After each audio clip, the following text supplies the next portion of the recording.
Hey guys, today is going to be a little bit of a rant. I've seen a lot of misinformation posted online recently and I needed to speak up. So stay tuned for that.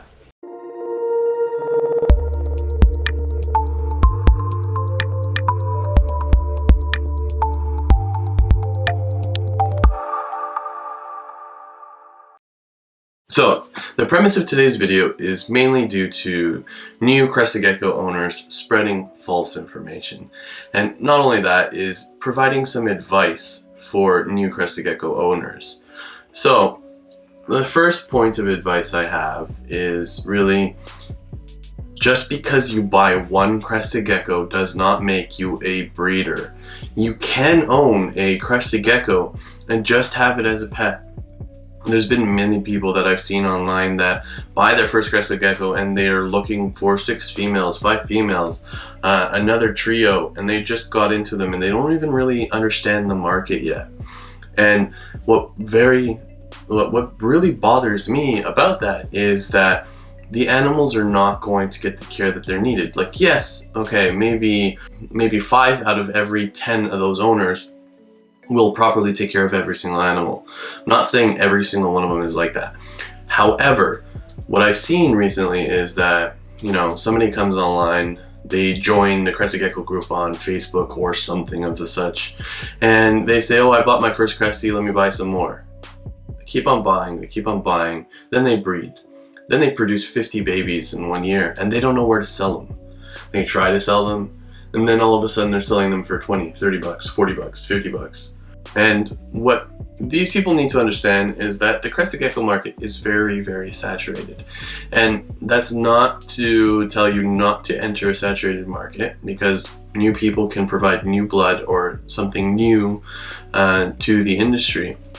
However, you should see what you're getting into before you get into it. Don't make a rash decision, because the only people that suffer are the animals that you're taking care of. So keep in mind, when buying your first Crested Gecko, maybe you should just keep it as that one and just have a pet Crested Gecko. Just because you own a Crested Gecko doesn't mean you have to breed it. And that is the main point of this first point of this video, is don't get into something unless you really know what you're getting into.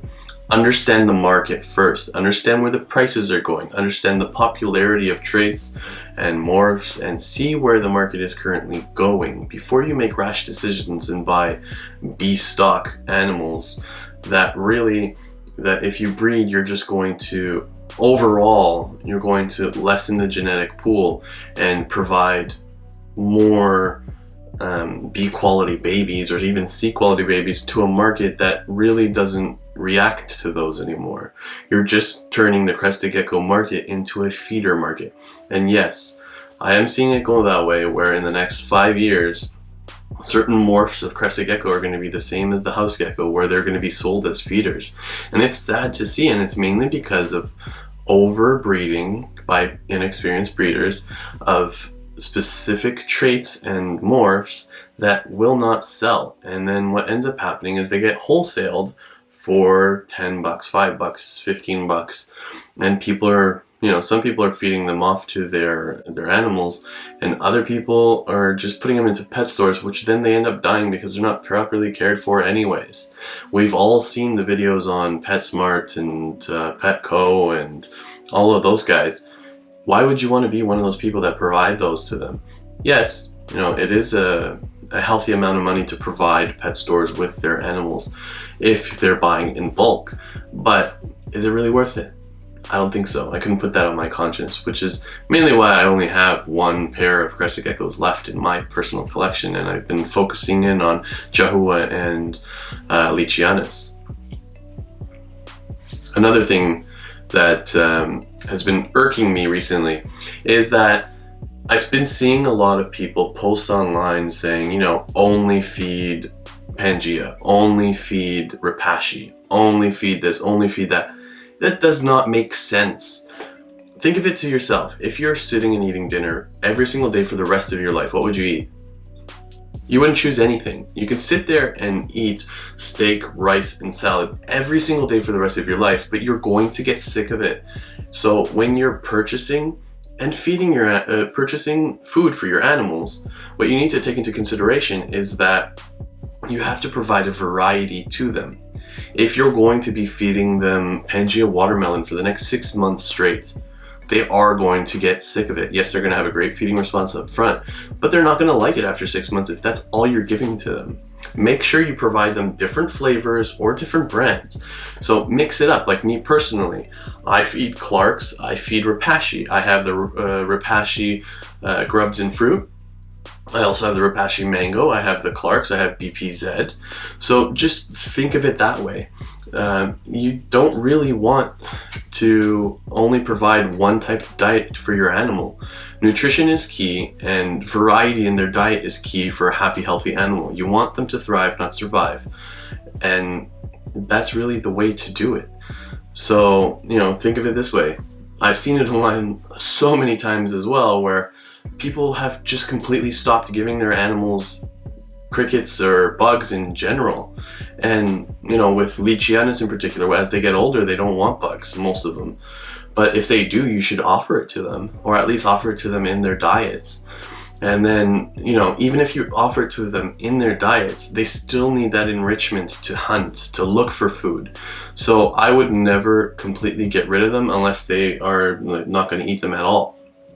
So just take that into consideration, that a lot of people online right now are just saying, just provide this complete diet and that's all they need. It is all they need, but is that right? Do you really think that that's fair to the animal that you're keeping, is that that's all you're going to be giving them?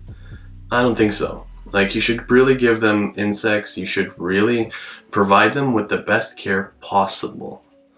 And, learn by example, if anything. Talk to a couple breeders. Another thing that I like to, point out, at least, is a lot of people are finding their information from one source and one source only. You should not look at my videos and only go for what I say. That's completely wrong. I'm speaking on my experience over the last 13, 14 years.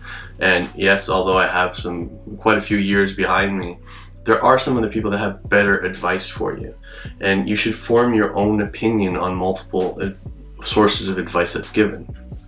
So what I like to say is that you should at least look at 3 to 4 sources of information before you formulate your own opinion. And that's mainly because everybody's going to think differently. You're going to have a person that says that a single crested gecko needs to be in a 24 by 24 by 24. Yes, in the wild, they have unlimited amount of space. However, in a house, you don't really have that space available to you.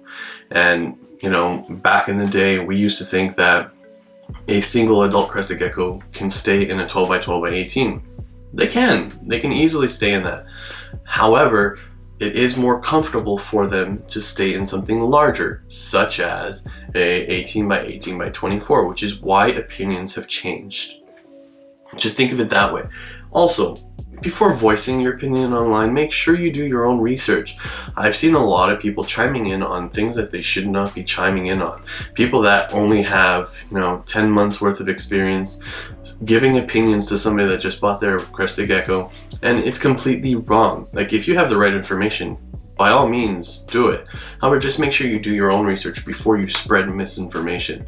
I've seen many people spread it where there were hurricane evacuees who didn't have enough food to last them the week, who were waiting for their order to come in, and it hadn't, and now it was going to be delayed because of the hurricane, so they didn't have any food available for their animals. So they were just asking, can I feed bananas with calcium? Yes, you can. For a week, it's fine. Just think of it that way. Like, people were jumping in on people saying that, yes, it's fine, saying, no, you're going to kill the animal. Are you stupid? For me personally, I have personally kept my animals on bananas for weeks on end back in the day when there were no powder diets available. You need to take into consideration that when I first started keeping crested geckos, the only way to keep them was with a fruit mix, or as some people used to keep them, was with baby food. That was the only diet we had available to us. We didn't have Repashy, we didn't have Pangea, we didn't have Clark's. We just had these fruit blends, which, as one of the videos you've seen I made in the past, is a fruit and yogurt diet.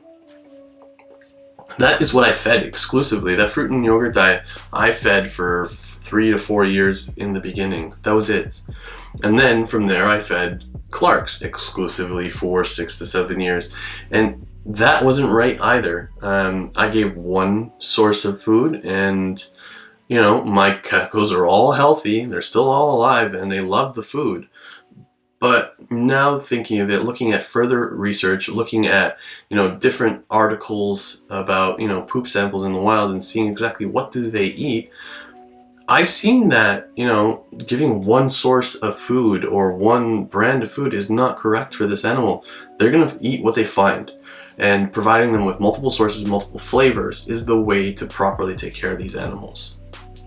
Another thing is, if you're going to be thinking of breeding crested geckos, just make sure you can take care of their babies. The market is heavily saturated, as I've said before, and if you really want to breed thinking that you're going to make some extra money, just make sure that you know that if they don't sell, you need to take care of them. I've seen people trying to offload babies left, right, and center, and is that right? No. So, you know, if you produce 60 babies this year, make sure you have the room, the finances, and, you know, the know-how to how to take care of 60 babies, and be sure that, you know, when babies start dying or a baby dies, you can handle it, because it's going to happen.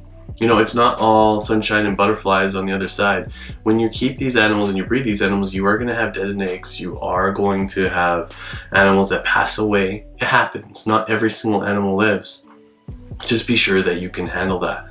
And I've seen too many people that post online saying, I'm selling my entire collection, I had a baby die on me, and I don't think I'm a fit parent anymore. First and foremost, you're not a parent to these animals. You're an owner. Like, okay, you can love these guys, that's great, but you're not a parent to animals. Like, no, it's not the same. And, you know, it really irks me when people say that. Like, yes, okay, you can love your animals, you can take care of your animals, and, you know, show them the love and affection that you think they deserve. However, reptiles don't like us. They don't like being held, they tolerate it. Just make sure you know that. That, you know, you think they love a head scratch, you think they love a butt rub or whatever the hell you're gonna do to them. No, they don't. Yeah, maybe, you know, that one time they'll do something cute when, you know, you scratch them behind the ear, they'll get, you move their head towards you. That's sometimes being like, leave me alone. You think that's cute, that they're liking it? No, they don't. Like, just leave them alone. They're wild animals. Like, yes, we have them in captivity now. However, like, I'm a firm believer in specifically with breeding. Leave your animals alone. Only check on them when you need to. I check on my animals weekly. Lychees are a different story. I check on them daily, mainly visual. I don't touch them daily. When they're in an enclosure like this and they're breeding, I leave them alone, mainly because the more you disturb them, the more out of whack they're going to be, and the higher likelihood of fighting is going to happen. So even with crested geckos in general, you should take into consideration that they don't like being held, they might drop their tail, they might be breeding and then the male eats the female's tail. That happens. Just leave them alone. Another thing I see is people spreading misinformation like, crested geckos don't need heat, crested geckos don't need UV. Okay, they are nocturnal animals, but they sleep in the canopies of the trees. Some UV is going to get through. And just understand that in the wild, the natural sun, it provides a lot more UV than any of the bulbs that we could provide to them. Like 10 minutes in the sun is like 10 years under a bulb that's a 10.0 or something like that. And just know that if they're just getting a little bit of exposure to it in the wild, it is good for them. Okay guys, I think I've ranted enough. There are plenty of things that I could go on and on about, but I just wanted to spread that information, saying that just make sure that if you're going to own an animal, you're going to take care of it properly, and don't think that you're going to be a breeder off the bat, and don't think that this is an easy market to penetrate and to make a lot of money in, because it really is not. So, thanks for watching. If you like this video, drop a like down below and comment if you have any questions. Be sure to subscribe for future content. Thanks.